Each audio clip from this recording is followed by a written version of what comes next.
Bismillahirrahmanirrahim. Bismillah. Alhamdulillah. Salatu wassalamu ala Rasulullah. Assalamu alaikum wa rahmatullahi wa barakatuh. My brothers and sisters, Alhamdulillah, we are here for an hour of enrichment and knowledge. We ask Allah subhanahu wa ta'ala to bless this hour for us and help us learn something that we can benefit from. We are here just a week before Ramadan and a time that is most appropriate to reflect on Ramadan and what we can make this Ramadan from the best we can do. This is the first Ramadan for all of us, I believe, that will be very different than any other Ramadan. I do not believe anyone in their lifetime has ever anticipated or imagined that there will be a Ramadan when there will be no Taraweeh prayer, there will be no Salatul Jumu'ah on Friday, there will be no daily congregational prayer, there will be no Qiyamul Layl, there will be no Laylatul Qadr, there will be no iftar and no dinner. All of the celebration that we look forward to will not be for us. And we ask Allah subhanahu wa ta'ala to give us something in return better than what we would get by being together. The niyyah is what matters most. So inshallah, with proper intention, we will be able to make this Ramadan, inshallah, one of the best Ramadan in our life. We are told by learned men that if you do not plan, you are planning to fail. So planning is very important. So our program today will be a short presentation on the benefits and health aspects of Ramadan, and followed by that we will have an extended question answer session. I ask you to start putting your questions together, and there is the website link for you to ask questions. So please start thinking as we speak what questions you want to ask, inshallah. So let me introduce the panel. On my right side is our sister Asma Ghani. She is a dietary specialist and nutritionist. She has been in practice for 15 years. She is an asset to our community. Very few of our community members have gone to that field. Inshallah, we thank her for taking the time to come here tonight to share her experience, her expertise for you all about the dietary, nutritional aspect of Ramadan. On my left is Dr. Adnan Nasir, who is an associate professor of medicine at the University of Tennessee Health Science Center. He is a nephrologist and internist. He has been in academic practice for more than 15 years. And I am Muhammad Zaman with no introduction needed. So with that, I will go on and put my first slide. Okay, we have titled this lecture as Health Aspect of Ramadan, or Healthy Ramadan in the COVID-19 pandemic time, and we will tell you why we did that. As I have stated, this will be a unique Ramadan. Hope will be one and only in our lifetime that Ramadan will be without communal gatherings, communal celebrations, communal coming together. All that we said will be missed. It must be replaced by a plan that we make for our household. Each family dynamics are different. So I ask the mothers and fathers to make plan for their family, and inshallah on the question answer session we will give you some proposed planning guide as well. So with that, this is the link for the question answer for our session, inshallah. And then I begin to tell you that our nation is the United States of obesity. Truly, 2/3 of our people are overweight and 1/3 of our people are obese. That is itself is an epidemic. We're talking about COVID endemic, but we have an obesity epidemic that is increasing in proportion in this country, particularly in the area we live. Take a look at the map. The red states are not Republican states. These are obesity states, right? And in those states, the percentage of people with obesity are more than 35%. 35% people are obese, and they have a health issue that is connected to obesity. With obesity comes hypertension, diabetes, heart disease. With obesity comes arthritis. With obesity comes stroke. With obesity comes sleep apnea and many other diseases. So why we bringing this idea that Ramadan has some health benefits in addition to the spiritual benefits that we all know about. So our health benefits of Ramadan will be something that we want to prepare for. I'm showing you a map here to show you the coronavirus surge in different states and different cities. You can see that in the northern states, New York, Washington, and in the western state, California, we have this large number of patients that are going through this calamity. Hundreds and sometimes thousands are dying in a single day. And in the mid-south, it is spreading gradually and slowly. In the last 24 hours, the Shelby County reported 108 cases. Yesterday, I believe, about 76 cases, and it's going to kind of up and down a little bit. We'll call it moderate transmission of the virus. We know from our experience from China and Europe and United States that this virus targets people who are overweight and has many medical illnesses. Take a look at this study of 4,000 patients in New York City. 70% were obese and 78% of them had hypertension.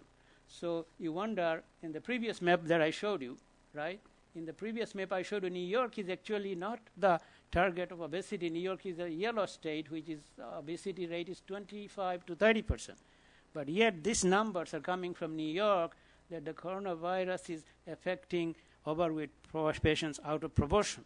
And their mortality rate is also going to be higher. And all the comorbid diseases that I mentioned that comes with obesity are going to be part and parcel of that. So let's keep that in mind, okay? Our next question is, innamal a'malu binniyah. In our tradition, our faith tradition, the most important question we say, what is your intention for any activity? So Allah subhanahu wa ta'ala has given us the answer in the Quran, la'allakum tattaqun. The purpose of Siyam is to gain closeness to Allah subhanahu wa ta'ala, to be conscious of Allah subhanahu wa ta'ala, to be pious, to be righteous, right? So that's our intention. But there is nothing wrong in having a secondary intention. That's our primary intention, that we want to gain closer to Allah subhanahu wa ta'ala by worshipping Him and drawing Him closer in this time of opportunity. But in the same time, at the same breath, we can also say, I also want to be healthy in Ramadan. And this is what we're going to do today. This lecture, this forum, this symposium is not about the spiritual aspect of Ramadan. Inshallah, our blessed Shaykh will give you that deliverance in the next 5-6 days leading to Ramadan. We are here going to talk about the health benefits of Ramadan. So once I say, what is your intention, is what will guide your action. If your intention is that I'm going to eat as much as I can and kind of surf on the internet most of the time and not be physically active, then we have to be prepared, right? We have to prepare the consequences. With overweight comes type 2 diabetes, hypertension, hyperlipidemia, heart disease, and also liver diseases, increased risk for cancer, mental mood disorders, and reproductive disorders. So all of them are part and parcel of the obesity that is around us. So with that, I have divided my brief presentation into 3 items. My first item is the science of fasting. And inshallah, you will be fascinated to know what the science is telling us today and what the people in the world beyond Islam are following these scientific teachings about fasting. Next will be a brief discussion about healthy eating, and Sister Asma will talk about that in the form of question answer as we receive your questions, inshallah. And the last one is we'll be talking about some common illnesses that comes with fasting, but the chronic medical diseases that are part and parcel of our community, hypertension, diabetes, heart disease, etc., asthma. Those will be questions that Dr. Adnan Nasir, as a kidney specialist, as a hypertension specialist, will answer. And inshallah, I will try to answer your question on respiratory disorders like asthma and sleep disorders. With that, let's go with the first item. All right, everybody. So there are 2 types of intermittent fasting. Intermittent fasting is a word that was searched in the Google as the most common search word before the coronavirus epidemic arrived at our doors. It was the most common word that replaced the previous search word, which was obesity. So this is now a very high level of concern and interest in this subject. So we'll be talking about the types of fasting. The 2 of them I'm going to talk about, the other variations. One of them is like our Ramadan fast, right? is called daily time restricted fasting. Right? We take sahur and we don't eat or drink anything until iftar, 16 hours, 15 hours these days. And likewise, people who do intermittent fasting, they have no religious, spiritual goal, as far as I know. Their goal is health consciousness and healthy lifestyle. So they're fasting it for the purpose of scientific benefit of intermittent fasting. But it does take about 6 to 8 hours of eating time and then about 16 to 18 hours of fast. Another difference between daily intermittent fasting is that people will eat and drink non-calorie foods like water, like black tea, there may be lemon juice, things of that nature. But in Islam, nothing by mouth in our Ramadan or our optional fasting from the sahur time until the iftar time. Now the second one will be even more interesting, which is called periodic fasting. It is roughly you fast certain days of the week, and the most common one is 2 days a week of fasting. You limit yourself to about another 6 hours or 8 hours with restricted food intake, like 500 to 600 calories a day. And this one, you will be surprised. This is the sunnah fasting that we say Muslims are encouraged and recommended to do throughout the year as much as they're able to do it, Monday and Thursday fasting. So if I am to tell you that you go to your doctor and the doctor examined you and say, hey, I want you to exercise because your diabetes is not under control, your high blood pressure is not under control. I want you to watch what you eat and drink, and I want you to also fast intermittently. And I want you to fast on Monday and Thursday. So you will be surprised, is this a Muslim doctor? And clearly is not a Muslim doctor, right?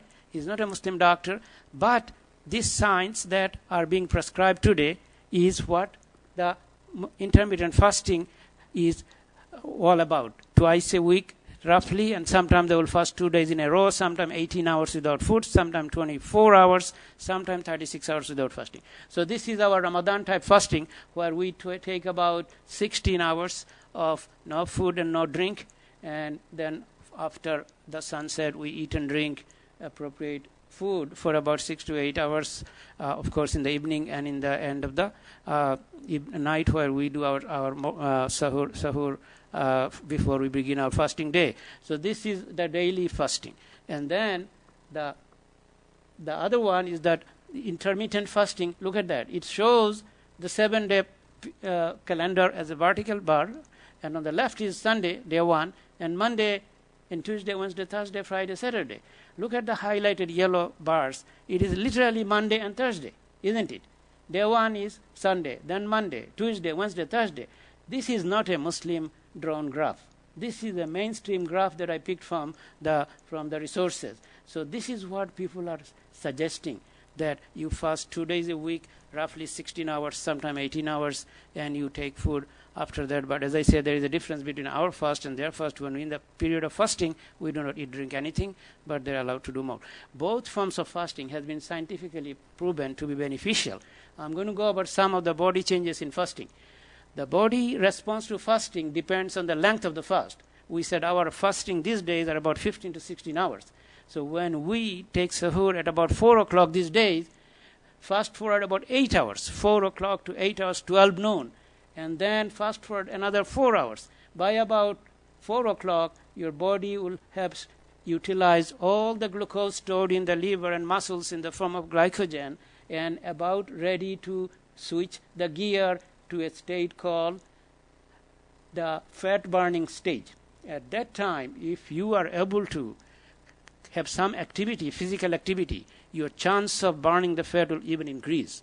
So keep in mind that in the last 4 hours of the day, anything you can do to increase your physical activity, or even if you don't do anything, there is this switch from glucose, carbohydrate to fat burning, and that's what causes the weight loss. So the explanation that I gave before applies to our fasting as well as so-called secular fasting that is practiced today. So only with prolonged fasting that we do not recommend. Allah subhanahu wa ta'ala did not lay that burden on us, that we fast for 24 hours, not to talk about 36 hours or 48 hours.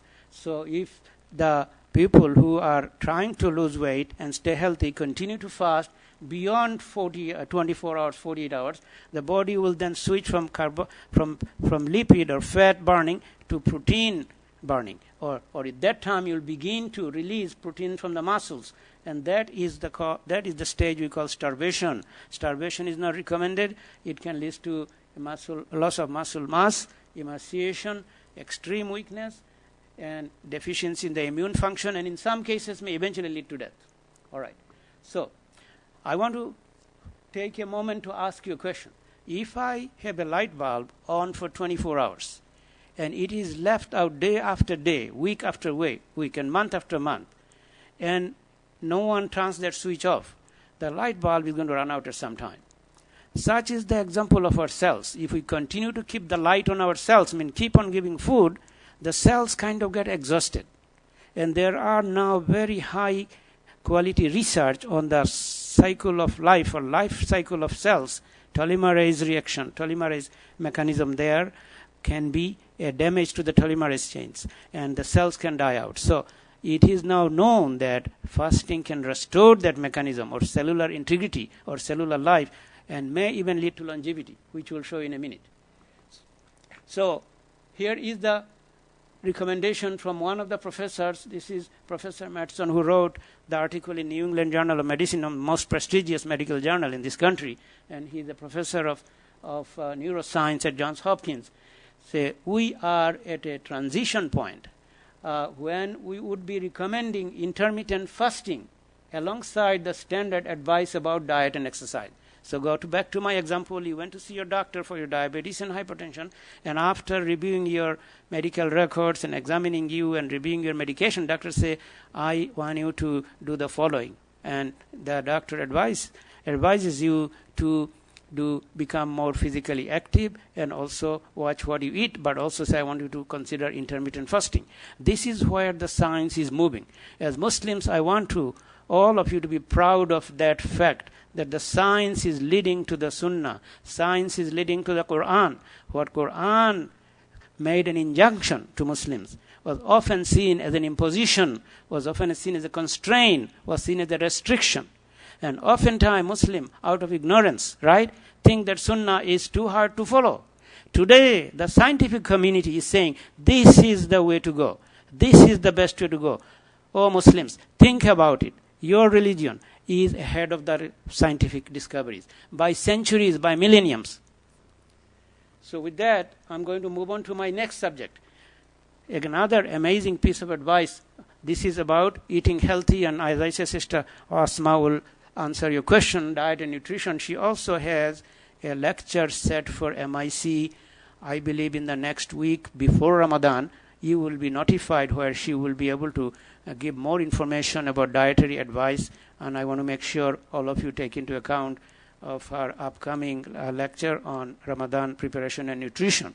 So let me just mention some basic dietary component that I as a person see beneficial, and I hope that it will be beneficial to you all also. Rasul Sahib said the worst container to feel is your stomach. There is nothing you can feel that is worse than filling your stomach. A few morsels of food are sufficient to keep your spine up, means keep you going, keep you moving, keep you active, keep you physically functional. Okay?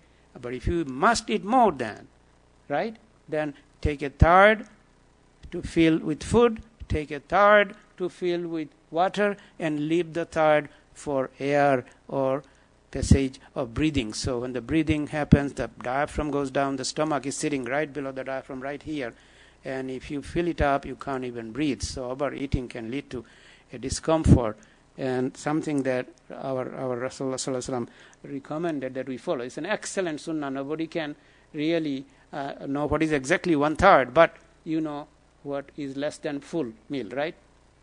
Let's talk about Islamic food. When we read the Quran from cover to cover, we see certain foods are mentioned by way of historical examples of previous nations and previous generation. And also some fruits are mentioned as fruits of the Jannah, right? Fruits of the Garden of Eden. So Allah subhanahu wa ta'ala mentioned different kinds of fruit, different color, different taste, different appearance, some of them resembling food on the planet Earth, and some of them will be not something we have ever seen, right? Vegetables are mentioned as the food of Bani Israel. Meat is mentioned, fish is mentioned, olives are mentioned, right? Figs are mentioned, date palms are mentioned. Pomegranates are mentioned, lentils and onions. So these are things mentioned as fruits in Quran. In addition to that, Rasulullah food was milk, dates, oats, barley, squash, cucumber, melon, and mutton. You will hear from Sister Asma that these are the healthiest food. Even today, after centuries, right, the basic food ingredients have not changed, and they are the healthy food. So we take a lot of comfort and a lot of pride, inshallah, in those. So iftar food, obviously, date is the universal iftar food. We break our fast with it, but you can add few things with it depending on your situation. Put some appetizers there. The shamushas are very popular, but put something on the side so the children who are fasting, your adolescents and preteen children who will be fasting this year because they're staying home, they may be enticed to eat some of the healthy food that comes with their food as well. Now, dinner should be like your regular meal, right? If you're Bengali, eating fish and rice, and if you have other culture, you pick the food you like. I'm not here to tell you don't eat your food. All I'm saying, that drink a lot of water before your dinner, because that will fill your stomach partially and help you control the appetite, and the quantity of food you eat is not as much, right? On top of that, if you eat greens, you will have little more filling of the stomach, and then you are left with those proteins that you want to eat, inshallah. So dinner should be a good meal, a full meal, but not over full. All right. So the drinking at least 1 to 2 glasses of water is good. You had not eaten and drank anything all day. The body is dry, partially, dry, dehydrated, not necessarily, but fill it up with water. I often see this missing from the iftar table, but please make sure you drink enough water. All right. And then I put this here. More colorful it is, the better it is, right? The science says that the more colorful your vegetable assortments and your fruit assortments are, the more antioxidants there is, more anti-cancer medication there is, more anti-atherosclerotic medication that causes stroke and heart attack are there. So fill the plate with colorful vegetables. And then healthy foods are also nuts. They are considered very good source of calorie as well as some fibers. And then for the protein, you can go use baked fish, unless you really want to use fried fish. And for the suhoor, the suhoor is really a breakfast, is not a dinner. And my favorite suhoor, which I have been preaching in this community for 20 years, is a bowl of cereal, right? And to make it more appealing, you put almonds and walnuts and slices of fruits on it. And that makes it more nutritious, as well as it stays in your stomach longer, right? It stays in your stomach longer. Then that's some of the high-fiber cereal. You pick the one you like, but look for high-fiber cereal that helps you with the calorie. And these are the lipids. These are the lipids. And so, inshallah, these are avocado and olive oil. And again, Sister Asma will talk about them. And nuts, they're very healthy food. Source of lipids, stays in the stomach a little longer. And then baked chicken is a good source of protein. Is a good source of protein as well, and less fat. And then, as we move, these are my favorite fruits. And the mango and papaya are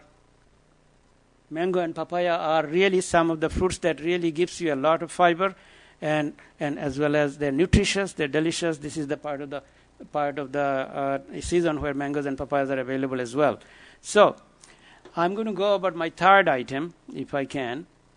And some of the common problems, this is not the diseases, chronic diseases, but some of the common problems in Ramadan that we face are headaches. And the causes are either you did not sleep well, because you went to sleep very late and you had to wake up for suhoor, you did not get enough rest, or you did not withdraw coffee and tea. Caffeine withdrawal is part of it. It should start from tomorrow. And then nicotine, some of them, Allah make it something go away from Muslim communities. And maybe you did not drink enough fluid. Your hunger, stress, sunlight are all factors in headache. So do not miss the suhoor. That's the number one advice. Rasulullah said there is a blessing in suhoor. Do not miss it. Get enough sleep. Make sure you don't go to sleep too late. And you have to have another nap after suhoor before you go to work. So inshallah, work out something that allows you to get about 4 to 5 hours of sleep at night and about 2 hours of sleep in the morning. All right, as I said, take enough fluid. Also, if you are very sensitive to bright sunlight, these days are very bright, use a sunglass to cover your eyes, and also wind, coffee, and nicotine that I talked about. All right, stress is another factor. Stress can be simply from overwork, from coronavirus disease that is all around us, and you are trying to balance the pressure at work under the current situation, as well as children being in the house, and you're trying to say, what can I do? They are there for 4 months.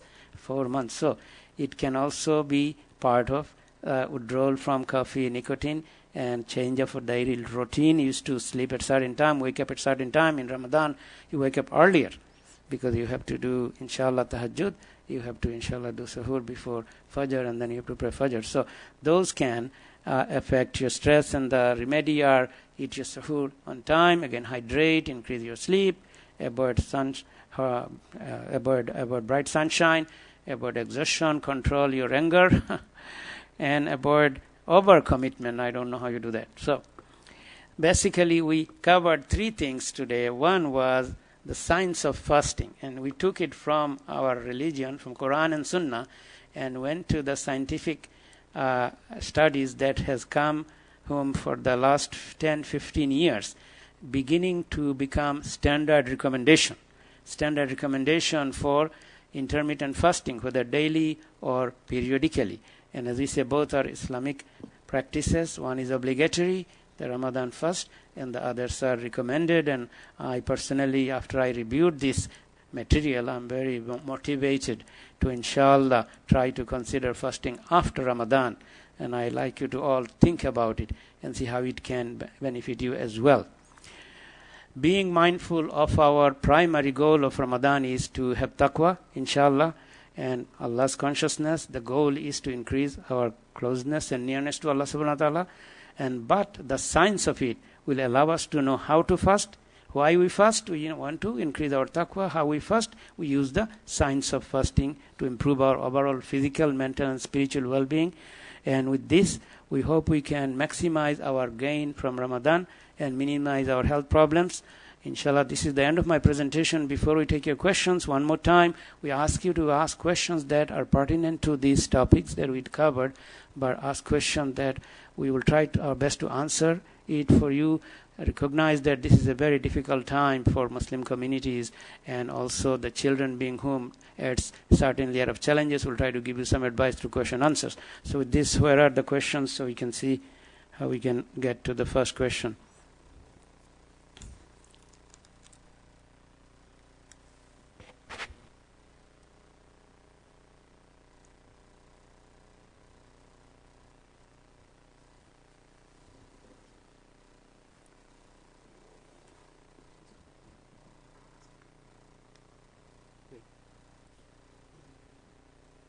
So inshallah, Dr. Nasir is going to read the question and we'll decide who will answer the question based on the nature of the question. Go ahead. Assalamu alaikum. The first question is, I'm a reasonable, healthy 46-year-old male. How much should we eat at suhoor and iftar? Any tricks to help us with this? I will give this question to Sister Asma. Assalamu alaikum. That's a very good question. I'm sure a lot of us think about that. Definitely we're looking at, people who are overweight and trying to get healthier as well, but there's a lot of us who are also in a good weight range, and they're just wanting to look at the benefits of fasting from that sense as well. And there's definitely physiological benefits even if you are at a good weight.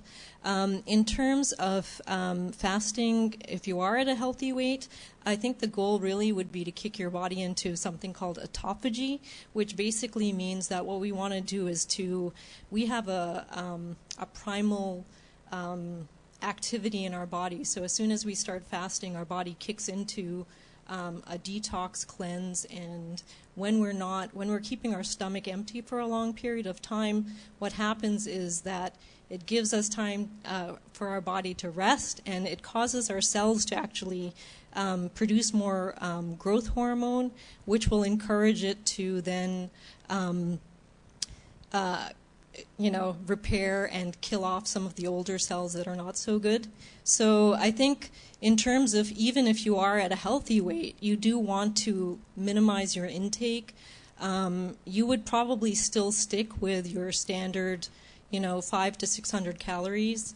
If you're doing if you're a male, or if you're a female, you're going to be aiming for about 450 calories for breakfast. And I think Dr. Zaman's recommendation, which was the cereal, would be perfect with some good added fats and things like that. Everyone does something a little bit different, but your standard breakfast would be a good way to start your suhoor.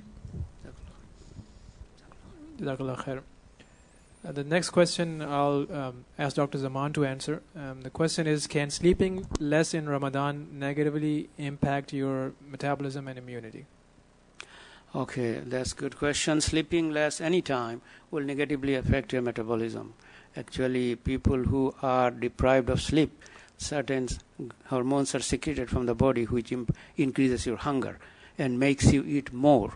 So those of you think it's smart to stay as long as I can and finish my project or do more and sleep as little as you can, you're actually not scientifically doing the right thing. So in Ramadan time, sleeping can, we mentioned several things earlier, that sleeping can make you more stressed, may produce headaches, it may make you more hungry, because as I say, decreased sleep can incite a hormone called gastrin from the stomach that makes you hungry, and decreased sleep can lose your concentration, your attention span, your executive function, your level of energy, all of them will be affected. So the way I would recommend your sleep to come in together will be two pieces, two parts. So let's say we go to sleep no later than 12 midnight. I recommend 11 o'clock, and for young adults, children, 10 o'clock, if that's possible. Let's say between 10 and 12 we set up a time and try to stay as close to that time as you can. Don't go to sleep one day at 11, another day 1:30. One day 12:30, another day 11. Try to stay as close to a 30-minute window. So if your sleep time is 10:30, try to make it between 10:30 and 11. So that's number one thing that will help us. Go to sleep in time. So you got 4 hours at least. Alarm clock is on, 4 o'clock, time for tahajjud, time for qiyamul layl, wake up, get everybody out, right? And let them everybody get ready and do some common prayer, 2 rakah, 4 rakah, etc. Set up the time for suhoor. So everybody gathers for suhoor, 4:30, and at that time you do your suhoor and then set up the time for fajr prayer, say 5:15, 5:30, and then after fajr some Quran time, not quarantine, Quran time, and let the children do there and you do yours, and go to sleep again sometime around 6 or 6:30, and try to knock in 2 hours of sleep. So I gave you 4 hours at night and 2 hours in the morning.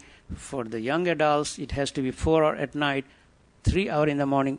For even younger children, 4 hours at night and 4 hours after suhoor in the morning. And they are not going to school, so hopefully you can work out from 6 to 10 or 7 to 11, whatever time it might be. But please make room for sleep. If you have to talk to your supervisor, your colleague, a co-worker, say this is the month of Ramadan, I'm going to come an hour late, but I will leave an hour late, right?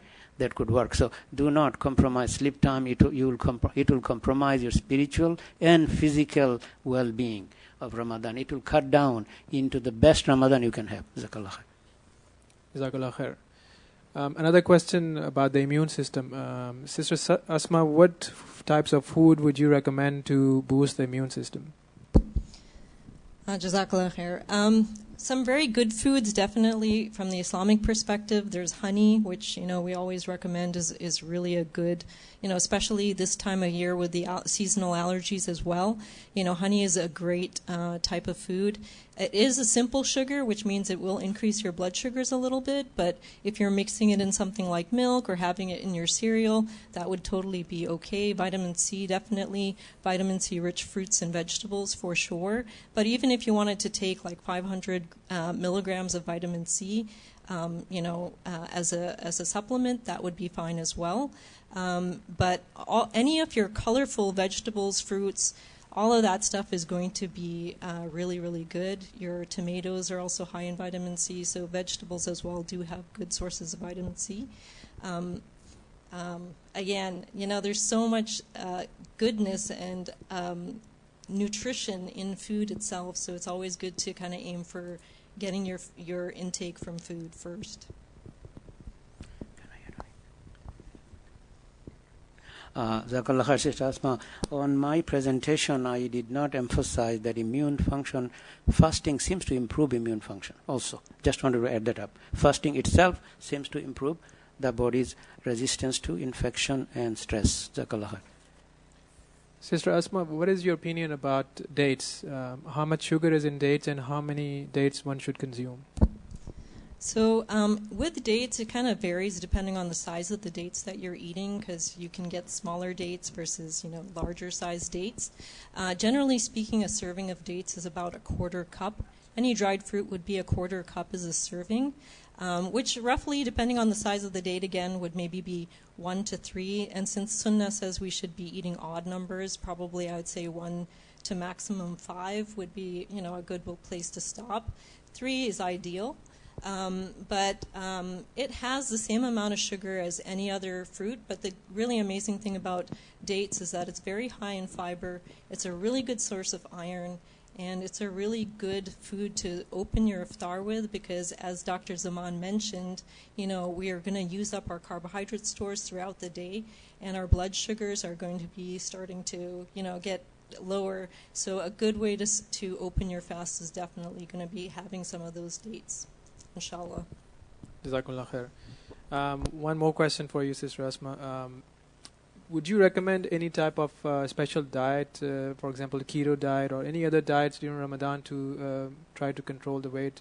Most people, eat more than usual and sometimes they gain weight. And so what is your opinion about any special diets that one should or should not eat? Generally speaking, it really depends on what your goals are for Ramadan, for sure. Overall, just limiting the amount of processed foods that you're eating, focusing on more whole foods, that in itself is going to be a very healthy thing to do. However, there is definitely, as Dr. Zaman mentioned, a lot of research with intermittent fasting and, kicking your body into ketogenesis. And with ketogenesis, what you're doing is you're going to limit your carbohydrates, you're going to increase your fats and your protein intake. So you're going to be aiming for about 70% fat intake. But we're not talking about fried samosas and things like that. What we would want to be aiming for is, as Dr. Zaman mentioned, olives, avocados, nuts are going to be good sources of fat. And remember, fats do have a lot more calories per serving. 1 gram of fat burns to 9 calories of energy versus your regular carbohydrates and fruit, which are 4 calories per gram. So you don't need to really eat a lot to get that much more intake from fat. The benefit of doing a ketogenic diet would be to, again, kick your body into autophagy and to really do some healing kind of stuff with your body. If you are, for example, someone who has a lot of symptoms like immune-related issues, autoimmune disorders, like a lot of inflammation, then that might be a beneficial thing to do short-term as well. But even if you're just eating healthier and limiting your processed foods, your overly sweet and fried foods, and just making sure you're hydrating well, that should also be just as beneficial. Jazakumullah khair. I'm going to ask the next question to Dr. Zaman. It's his specialty. What do you recommend how do you control allergies during Ramadan, during fasting? Can you give us some tips? All right. So this is the capital city of allergy. Either Memphis, Tennessee, or Jackson, Mississippi, or Louisville, Kentucky compete for the most allergy-prone cities in this country. However, good news is that the peak allergy season is about to pass us, inshallah. The flowers are still out there, but we're passing through it. So depending on the severity of your allergy symptoms, you choose what you need to do. Most of the allergy medicines are once-a-day medicines now. Whether you talk Claritin, Zartec, Allegra, all of them are once-a-day medications, right? So there's no issue with timing. You take it at suhoor, and then you're done for the day. Next day you take one more time. If you're going to use additional medicine like single air, not for children, I would suggest young children. There is some concern recently. For adults, also is a once-a-day medicine. You can take it. You're going to need Flonase. That is twice a day is sufficient. I will take one, just about before I do my wudu for Fajr, and then another one I'll do after breaking the fast. And beyond that, avoidance is very helpful. I have found out that the same mask that you use for COVID-19 is really helpful. So let me say something here. We talk about N95 and we talk surgical mask and cover the face with a cloth mask. All of them protects you from inhaling particles in the air, whether it's a virus particle or allergen particle. The protection, degree of protection varies according to the mask. So the N95 will filter out majority, but a standard surgical mask will filter out larger particle, roughly half of them. So any mask will help you if you are a gardener like I am, or if you are an addict to walking, which is a good addiction. I strongly recommend walking, family walking these days. This is the time. Get everybody, and preferably, as I said just before suhoor, for the adults, the children maybe earlier in the day. But for allergy sufferer, morning time is better than evening time because the pollens are not all out there, right? A day after a shower of rain, the air quality is better. So take advantage, keep an eye. The rain just stopped. You go out. If you're really very sensitive to allergens, pollens, you go after the shower. The air quality is better. So use those precautions, inshallah, and you should be able to live through Ramadan. Most of the allergy symptoms are not life-threatening. Inshallah, they're annoying, and they need to be controlled when needed. But inshallah, you will be able to control them with some of the things I mentioned. Jazakallah khair. Jazakallah khair, Dr.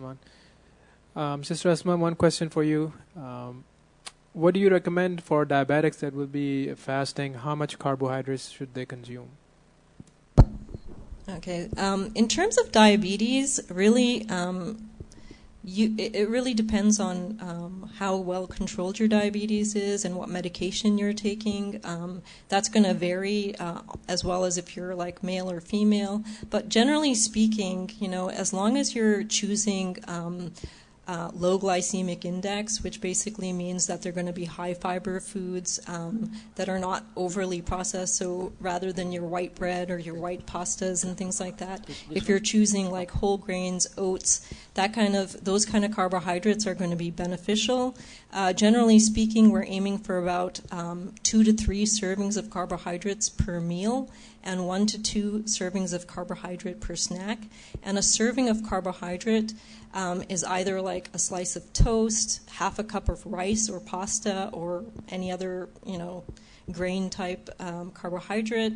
It's a half a cup of fruit would be considered a serving of carbohydrate. 1.5 cups of vegetables is considered a serving of carbohydrate. So any of those, as long as you're keeping it down to 2 to 3 servings per meal, that should be okay even if you are diabetic. And again, the quality of the carbohydrate that you're choosing is important. Jazakumullah khair, Sister Asma. So I wanted to add some to the diabetic question. For diabetic, it's not only just the diet that you have to keep in mind. It's also important to see what medication one is taking. If your diabetes is well controlled with diet, that's pretty easy. You don't have to do much during Ramadan. You don't have to change much during Ramadan except for keep watching your diet.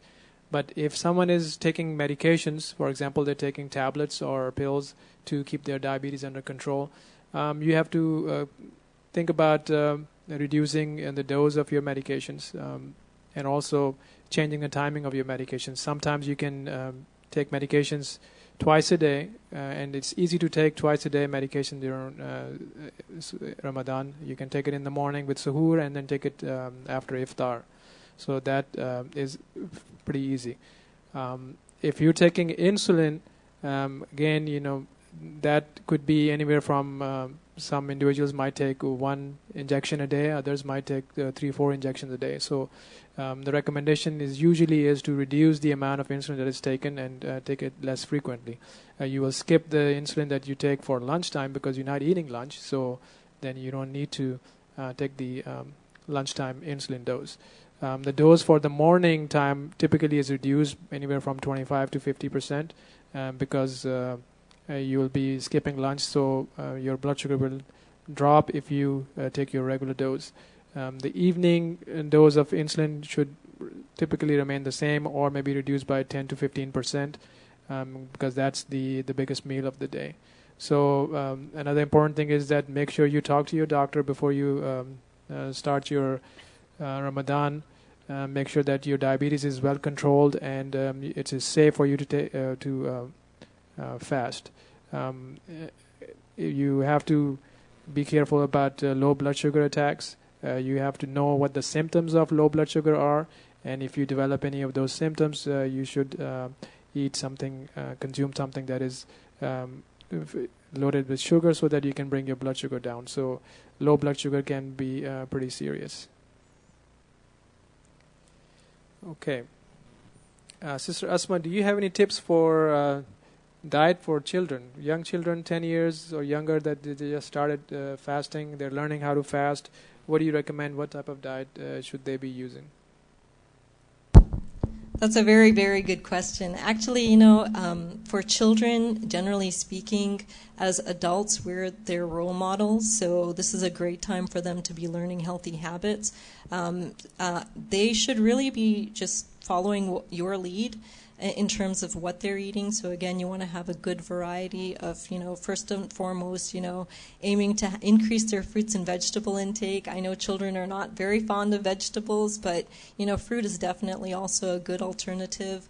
Whole grains, again, with children, they tend to like more white breads and white stuff like that. So, encouraging them to expand their palate, reintroducing them to like whole grain foods is going to be a good idea. And again, you're the best role model. So if you show them that you're enjoying that food and it really is good for them, they're going to also follow suit. Generally speaking, for kids, definitely avoiding like the higher processed sugary foods. You don't want, because their blood sugars are going to also be affected by fasting, and kids have a lot more energy and they can act out in different ways when their blood sugars are spiking and then dropping. So they might get grouchy and all of that stuff. So you definitely want to make sure that they're having a good mix, again, of whole grains, some good proteins, as well as, lots of vegetables and fruit. Colorful vegetables and fruit is going to be, ideal. Jazakumullah khair. Dr. Zaman, I'm going to pick your brain on this one. Since you're a specialist in sleep medicine, how do you manage sleep apnea in Ramadan? So the most common treatment of sleep apnea, once you have a diagnosis confirmed, will be using CPAP, and is needed for sleep and nap. So you're sleeping by the night, use it just like you do it. There is no issue with Ramadan because you are sleeping just before you go sleep. Use it, and when you up for tahajjud or sahur, take it out. Also for the nap time, make sure you use it. So inshallah, whenever you sleep, whenever you nap, use it.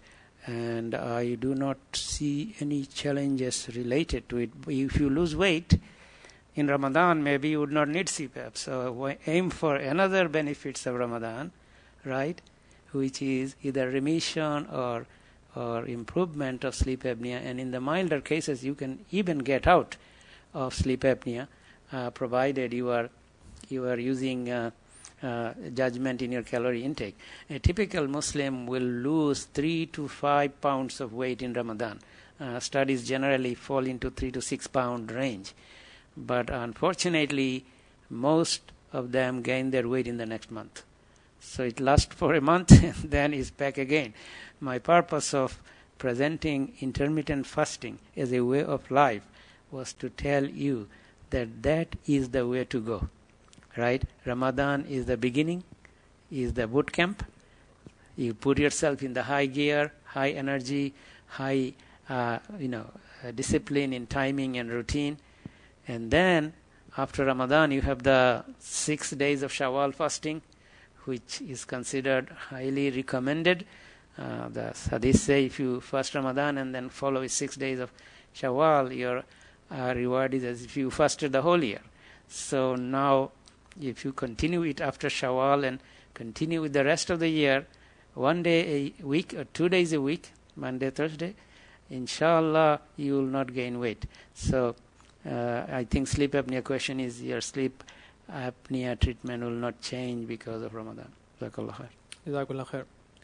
So we've talked about there were several questions we've answered about food. Another important aspect that we need to keep in mind is liquids and water intake.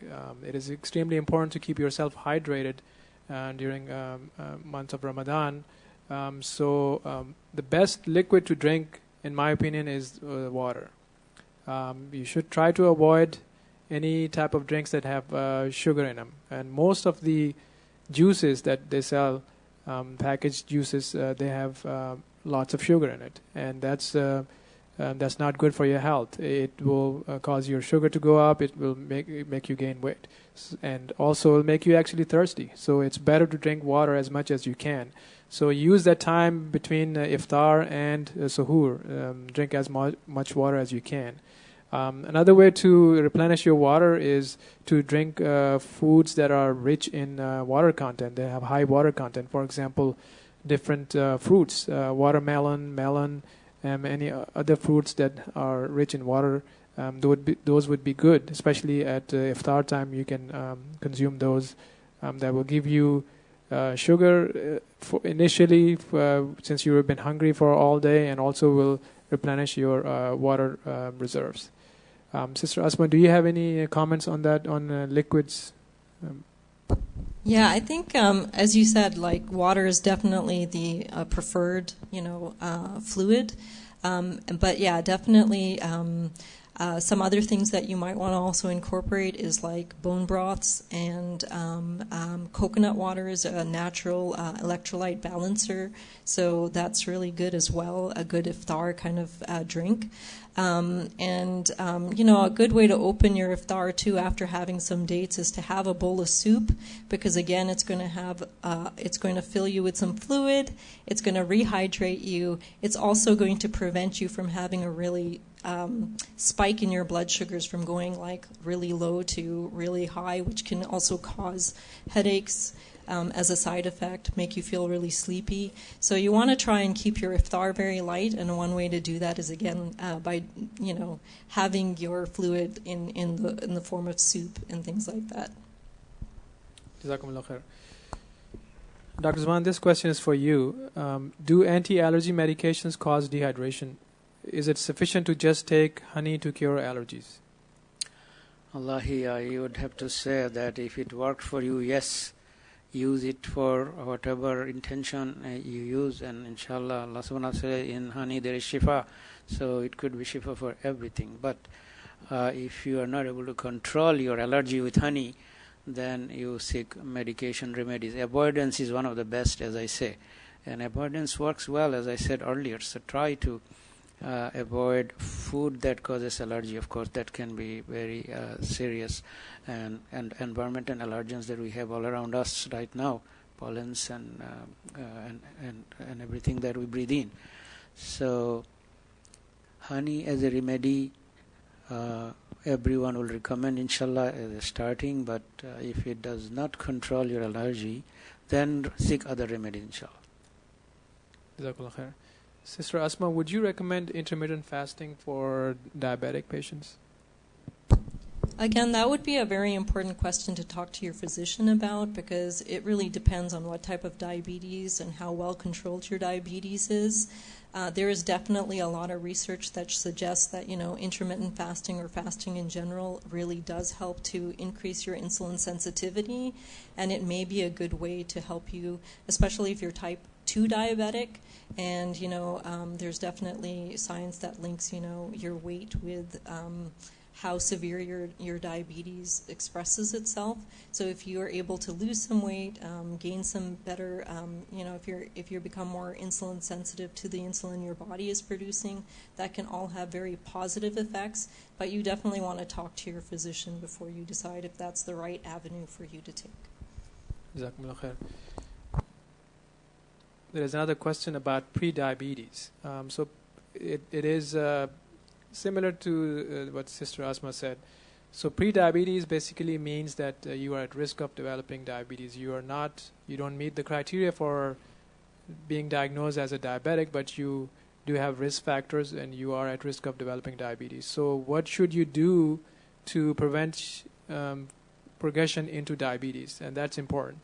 So pre-diabetes is a part of a big spectrum of metabolic syndrome that includes your obesity, hypertension, high cholesterol, heart disease, high blood pressure. All these are part of metabolic syndrome, and prediabetes and diabetes are part of it.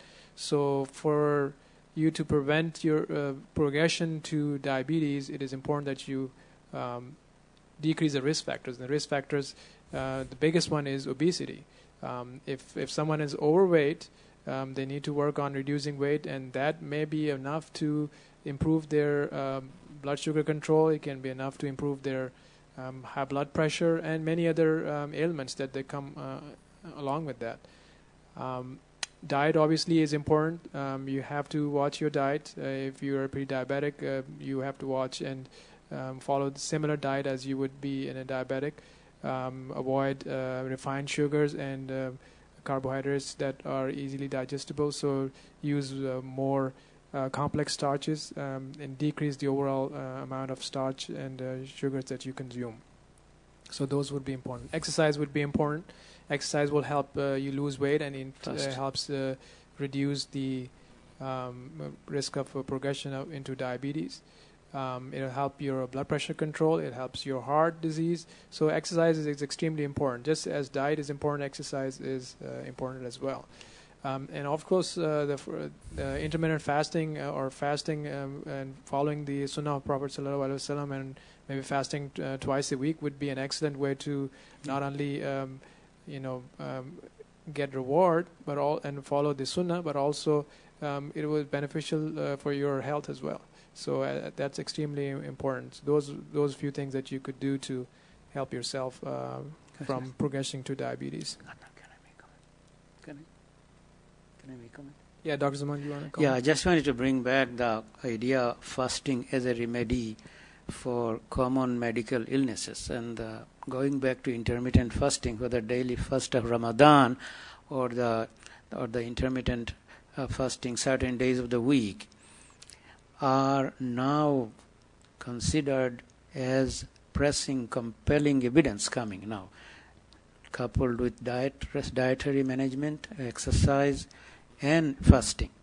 And what I wanted to tell you, that I grew up in a culture where people will come and say, I have gastric. Gastric was the word used for peptic ulcer disease, the ulcer in the stomach, duodenum. I can't fast. I have diabetes, I cannot fast. I have blood pressure, I cannot fast. I have heart disease, I cannot fast. I think this needs to be reconsidered now in the light of the scientific evidence, that if you have high blood pressure, every evidence suggests that your blood pressure will be favorably influenced by fasting. American Heart Association is recommending fasting, intermittent fasting, as a remedy for hypertension, cardiovascular diseases, diabetes, of course for obesity. Inflammation is another benefit. Reduced inflammation, like that in arthritis. How many of our seniors and our murabbi has arthritis and they cannot do sujood, right?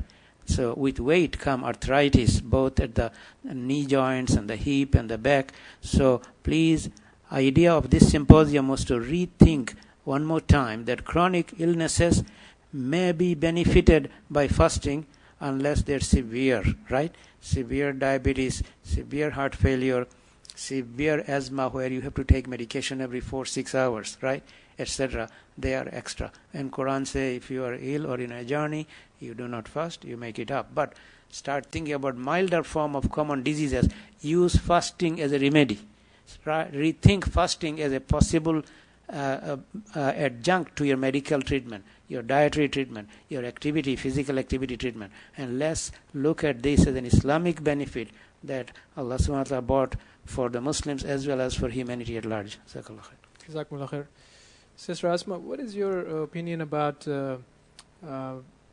duration between, or a gap between iftar and dinner? Do you think it's a good idea to have iftar first and then have a break and then do dinner, or you think you should do both at the same time, just have one? That's a very good question. I definitely believe that it is better to do an iftar, a light iftar. So you don't want to, basically when you're coming out of a long fast where you haven't been eating much, your blood sugar and your sugar stores in your body are very depleted at this point. So what you want to do is kind of balance not to cause a real spike in your blood sugars right away. So having a very light iftar, which I would recommend, might be like some dates, a bowl of soup, maybe a salad. That would be, a good way to just give your body a little bit, but not too much to cause a blood sugar spike. And then after, taking a little bit of a break, it doesn't have to be very long, 30 minutes to an hour would be fine. And then you can just go into your regular meal. What you would normally have for dinner is what I would advise. Jazakumullah khair. Dr. Zaman, this question for you. What kind of exercise do you recommend during Ramadan? Allahi, I would say our sisters are doing cooking and cleaning and child care and upkeep of the household and grocery and preparing food. All of them are physical activities. As I say, my favorite exercise is walking. I believe walking is one of the best antidepressant out there, right?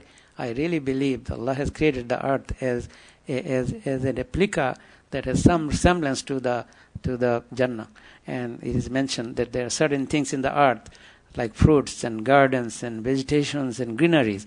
They're all out there. There are 4 seasons out there. So, brothers and sisters, please go out and walk, right? I would also say if you are an outdoor person like I am, a gardener, I would say do a vegetable garden this year. Do a fruit garden. I have berries coming in my backyard, and do a flower garden in the front yard. Get your children involved. This is an opportunity when they are off for 4-5 months, starting from spring break to the fall season. Allahi, we have to give them something to do, and we'll talk about that in a minute, inshallah.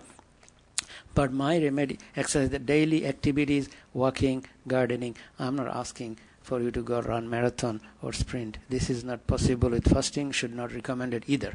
But some level of activity, particularly geared towards the second half of the day, when the switch happens from carbohydrate burning to fat burning, is when you want to accelerate that process. Give that a push that you will be able to. If you are those who want to really lose a little extra weight that you are waiting to lose, so inshallah, activities of daily living, gardening, yard work, do it yourself, and walk. Jazakallah khair. Jazakumullah khair. Another important thing that we all struggle, or most of us struggle, including myself, is caffeine intake during Ramadan. Most of us drink at least 1 to 2 drinks of some type of caffeinated drink during the day, and during Ramadan you obviously have to limit that. You cannot drink during the daytime, and so the result is that your body is used to caffeine, so it is in a way addicted to caffeine, and once you stop giving your body that addicting stuff, it starts to cause symptoms. And one of the symptoms is headache. Headache can be pretty severe, and it can, it can be a pretty difficult situation. So the best thing is to try to avoid drinking as much caffeine as possible. You would want to try to decrease the intake before Ramadan starts. So sort of wean yourself off of the caffeinated drinks. I would recommend at least wean yourself off the morning cup of tea or cup of coffee that you used to. Maybe start a week or so before Ramadan starts. You start decreasing the quantity and the amount of caffeinated drink that you're consuming in the morning. Maybe instead of 1 full cup, you start drinking 3/4 of a cup for a couple of days. Then go to half a cup and 1/4 of a cup, and then you just stop the day or two before Ramadan, the first fast starts. So that way your body will not miss that morning cup of tea or coffee, and you will not have the headache. The other thing is that caffeine is a diuretic, or it stimulates your body, stimulates your kidneys to produce urine. So I'm sure you've noticed that when you drink caffeine, and shortly after that you have to use the restroom. So if you're trying to keep yourself hydrated and you're drinking plenty of water and liquids, and on top of that you drink a cup of coffee or tea in the morning with your suhoor, within a couple of hours you are going to lose all that liquid, and for the rest of the day you will be dehydrated. So that would not be recommended, and it's not advisable. So best advice is try to wean yourself off caffeine as much as possible, but if you still want to drink one cup, it's okay to drink after dinner. Okay. So this is a question about headache. Someone is asking that they heard that headache could be a sign of that the body is cleaning itself. Is this true? Since I talked about headache, I can take this question. Okay. I am not aware of any research or any studies that say that the headache is a sign of cleaning. Headache, as Dr. Zaman mentioned in his talk, could be from many different reasons. It can be from caffeine withdrawal, just like I just mentioned earlier. It could be because of not having enough sleep. It could be because of low blood sugar. It could be because of being hungry, obviously, during Ramadan. So it could be because of stress. So many different reasons can cause headache. Or it could be a migraine headache that one has all year round. It has nothing to do with Ramadan. As far as I know, headache does not mean that your body is cleaning itself. Sister Asma, do you have any comments on that? Yeah, actually, I do. I've actually worked with. I have a background in holistic nutrition as well. So you're right. From a medical perspective, there isn't any research that suggests that's the case. However, from a holistic approach, from like Ayurveda and like more of the more complementary type medicines, we believe that there is something called the hexamer reaction that happens when your body kicks into detoxification, and it will do that whenever we change certain things. So definitely when we're leaving our stomach empty for long periods of time and giving it the opportunity to detox and do some house cleaning within itself, a lot of people will feel what we consider the hexamer reaction. And basically what that is now your body is having the opportunity to clean out a lot of the toxins that were stored in cells and things like that. And usually if you do experience that, it's going to last about 1 to 3 days, after which you should feel better. Dr. Zaman, what is your opinion about intention of fasting? Or if someone tries to fast and they are trying to lose weight, should one try to lose weight while they're fasting? Wallahi, the primary intention is clearly mentioned in the Quran, and we all have no question. The intention of fasting is to seek the pleasure of Allah subhanahu wa ta'ala by worshipping Him, and one of the 5 pillars of Islam is Ramadan, Sawmi Ramadan. So there is no question, there is no negotiation on that point, that our intention at the beginning of the day when we do suhoor is that I'm going to fast in the name of Allah subhanahu wa ta'ala, seeking reward from Allah subhanahu wa ta'ala. No question about it. But our scholars have told us that there is nothing wrong in having additional intention. That doesn't contradict our religious ideology. So in this process, if say Allah, I seek purification of my body, I seek healthier lifestyle, I seek weight loss, we'll ask the shuyukh, next few days. But Allah knows, I think there is nothing wrong with that, inshallah. The next question is for Sister Asma. So, are there any dietitian-approved nutrition plans or menu resources that are available or that you recommend for Ramadan? I usually do put out like a meal plan that you can follow, and I will, as I said, as Dr. Zaman mentioned, I will be doing a talk later on this upcoming week, and I can share some resources that way. I'm not really 100% sure if there's other resources available online. I believe that there is a division of the American Dietetic Association. It's the Muslim Dietetic Association, and I think they do put out some resources as well, but you can just search for that information online, inshallah. So we don't have any more questions. We can wait a couple more minutes. If anybody has any more questions, please submit your questions. In the meantime, I'm going to ask Dr. Zaman to, if he has any other comments. So inshallah, I wanted to share with you as coming to this forum, and I asked my wife, what advice would you give for children now that they are off for such a long time? And I'm going to share that, what she said. She said, give them a routine, right? So in the next 5 days before the Eve of Ramadan, parents, moms, tell them to come up with a routine that they come up with. Tell them to type a routine starting with 4 o'clock, 4:30, whatever time you choose. Wake up time depending on their age. If you want them to do tahajjud, 2 rakah maybe they can join. And then they will have a time for suhoor. Put the time there, give it a half an hour time inshallah. Then tell them to prepare for Fajr prayer, give the time in there. Then tell them to recite Quran, memorize it or understand the meaning depending on their level of advancement in Quranic studies. So put that in a time, tell them to put them in a time, and then tell them to get to sleep and give that a time depending on the age. As you know, younger the child, longer the sleep they need. And as we get older, our sleep requirement settles down to about 7 hours for the adults.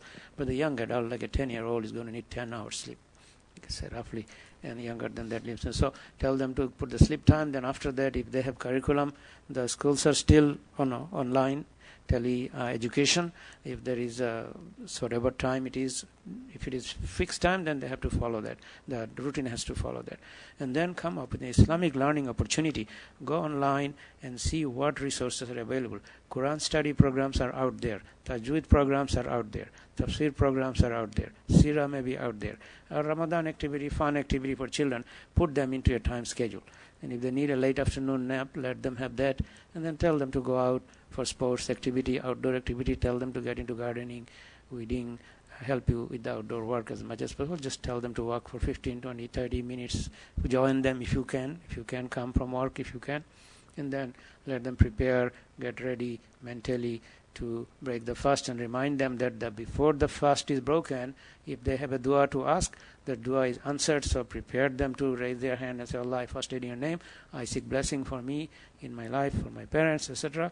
And so on and so forth. Then break the fast and then go through this routine for evening time. Prepare them for the online program that the Memphis Islamic Center and other masajid is going to do, right?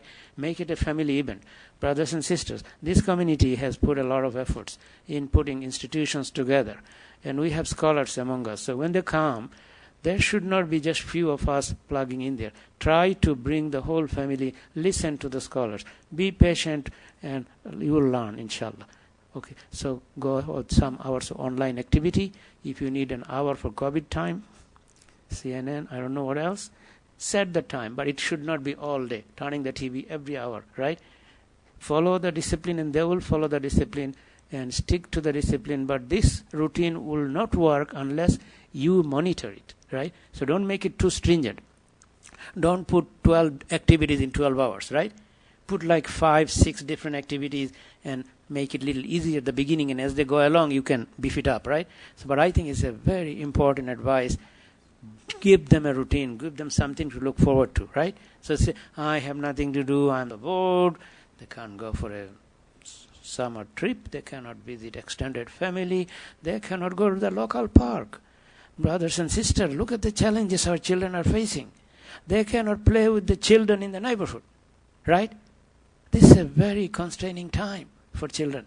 Understand their mizaj, understand their mood and mind, and be sympathetic to their situation. Be with them.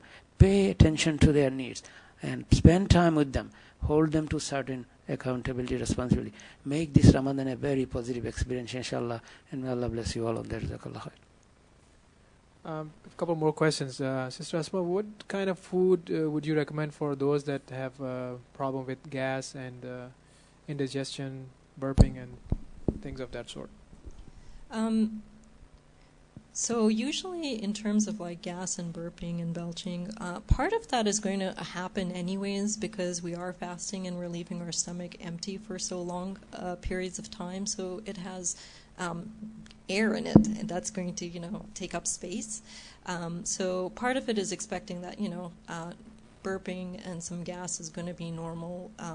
Probably 10 to 18 times a day is what the average amount of gas that you should be having on a daily basis. But in terms of decreasing, acidity and that kind of stuff, you definitely want to aim to have less spicy foods. Can sometimes cause like heartburn and things like that. That can also cause like acid reflux.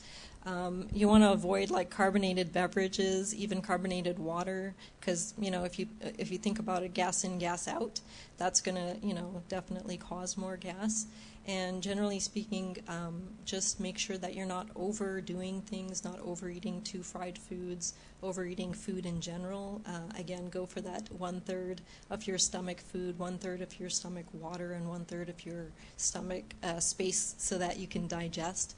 But generally speaking, I think that's pretty much, Jazakumullah khair. One question for Dr. Zaman.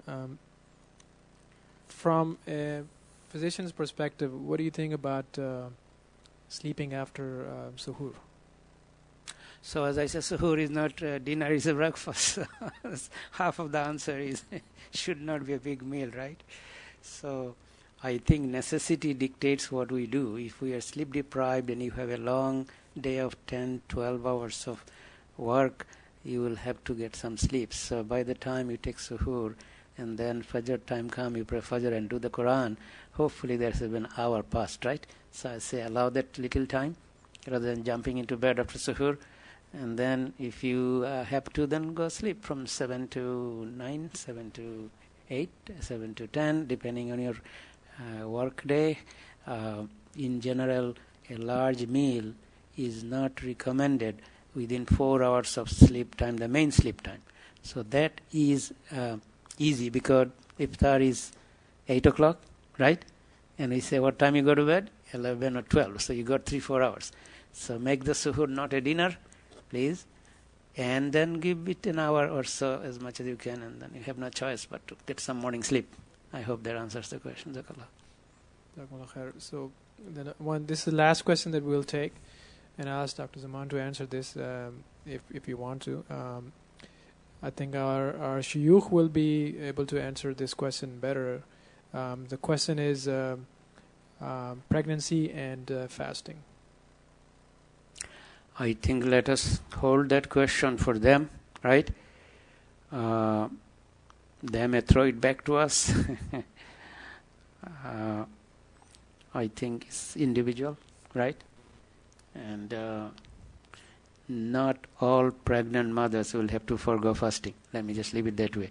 But there are situations, prior history of pregnancy, how the pregnancy ended, and presence of diabetes or gestational diabetes with pregnancy, and other complicating health issues like asthma and hypertension will make it more challenging to fast. So inshallah, let's say that we will talk to a scholar, and if the scholar needs our opinion, we'll come and assist the sister who is asking the question and come to an individualized answer rather than a blanket answer for everybody, inshallah. So with that, I'm going to thank my co-panelists, Sister Asma and Dr. Zaman, for coming here tonight and giving us this helpful information. And also, we want to thank our behind-the-scene AV team that helped us to put this together. Jazakumullah khair. Without their help, this would not have been possible. I want to thank MIC for hosting this and organizing this. And I'm also going to thank Memphis Muslim Medical Clinic for their participation in this. Next week, we have a full program. For the whole week is filled with different programs and speeches about Ramadan preparation. So tune in to our Facebook channel. Look for your emails, and there will be announcements. WhatsApp group. You can sign up for the WhatsApp group, and you'll get the information. You can also sign up for text messages. Jazakumullah khair. Assalamu alaikum wa rahmatullah. Alaikum salam wa rahmatullah.